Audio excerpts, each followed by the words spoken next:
Let's now talk about how you can assess, what methods you can use. There are many assessment methods available, and many of these are activities that you would normally use during a training course. First of all, we have observations. Observation refers to noticing what participants do during the lesson.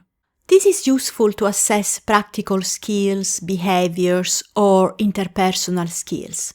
For example, during a leadership training session, you could observe participants during group activities to assess their leadership skills and ability to collaborate.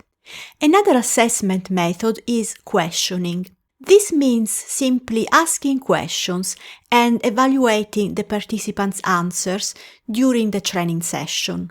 This method is useful to assess if participants understand or remember concepts, or to assess their ability to make connections.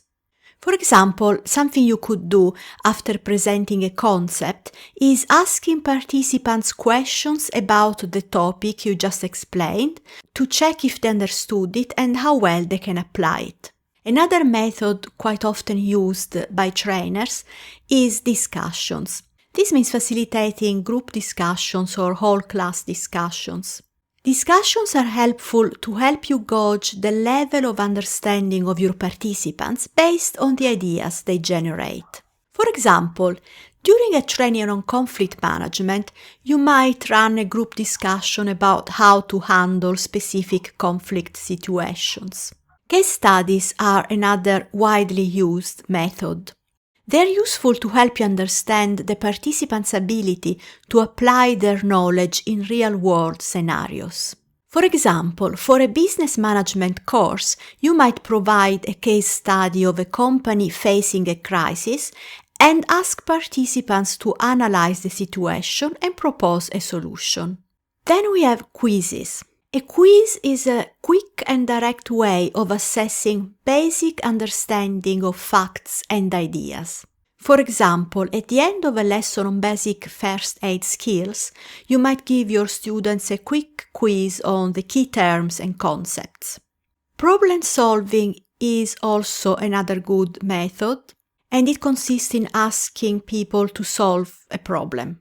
Problem solving is a good way to test analytical skills and the ability to solve real-life problems.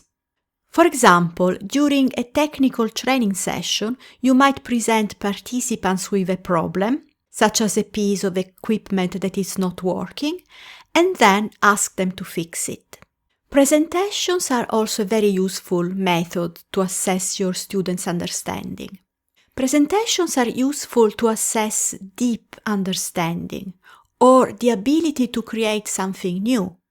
For example, after a lesson on project management, you might ask participants to give a short presentation on how they would apply project management principles to a hypothetical project. Essays are another method that can be used, although they're not widely used in corporate training, more so in formal education. But they can be very useful to assess deep understanding, critical thinking, and the ability to connect ideas coherently. So they might be very useful for very advanced skills training. For example, during a course on leadership development, you might ask your participants to write an essay on leadership theory and its application in their current role. Another interesting method, which can also be used to assess advanced skills, is an assignment. An assignment has got practical and theoretical elements together, and it can be suitable to test participants' research skills and their ability to use what they learned during the course to create their own strategy. For example, after a series of lessons on marketing strategies, you might assign participants a project where they have to create a marketing plan for a new product. Another method is a demonstration or a task, which consists in asking participants to perform a practical task. And demonstrations are suitable to assess practical skills. For example, in a cooking class, participants could demonstrate a specific cooking technique. Another very common method to assess are tests. Tests consist in asking participants to answer questions or do some exercises. They are helpful to assess understanding and the ability to apply knowledge to standard scenarios. For instance, at the end of a series of lessons on financial accounting, you could ask participants to do a test on how to solve accounting problems. Last but not least, we have performances. These are suitable for performing arts such as dance, drama, or playing an instrument. However, you can also use performances in a corporate training environment to assess the application of skills in a controlled environment. For example, as part of a sales training course, you might ask participants to role-play a sales pitch with a partner so you can evaluate their ability to use the techniques taught during the course. So here we go. These are the 12 most commonly used assessment methods.